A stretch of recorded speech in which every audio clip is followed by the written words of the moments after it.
కామన్గా రెండో ప్రశ్న ఏంటంటే, మాకు ఒకవేళ షుగర్ కానీ బీపీ కానీ ఇలాంటివి ఏవైనా ఉంటే అది ఈ ప్రొసీజర్ చేసుకోవడానికి ఏమైనా ఇబ్బందికరంగా ఉంటుందా అంటారు. మేము చెప్పేది ఏంటంటే, ఈ షుగర్ పేషెంట్స్ కానీ బీపీ పేషెంట్లని నార్మల్గా మన ఎండోక్రైనాలజిస్టులు కానీ ఫిజిషియన్లతో కానీ వాళ్ళ సలహాలు తీసుకొని అవి కొంతమేర కంట్రోల్డ్గా వచ్చిన తర్వాత డెంటల్ ఇంప్లాంట్స్ ఫిక్స్డ్ పళ్ళు పెట్టడానికి అవకాశం ఉంటుంది. కామన్గా ఈ షుగర్ పేషెంట్స్లలో ఒక రకమైన అభద్రతా భావం ఉంటుంది. అవి ఏమైనా ఇంప్లాంట్స్ ఫెయిల్ అయిపోతాయేమోని, లేదా ఇంకేమైనా కారణాల వల్ల చిగుర్ల వ్యాధి వస్తుందని. మీరు అలాంటి భయపడాల్సిన అవసరం ఏమీ లేదు.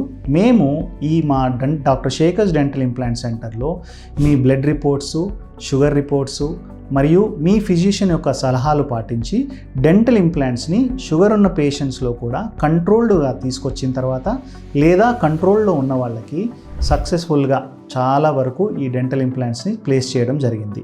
అలాంటి వాళ్ళకి మళ్ళీ ఫిక్స్డ్ టీత్ పళ్ళు కూడా పెట్టడం జరిగింది.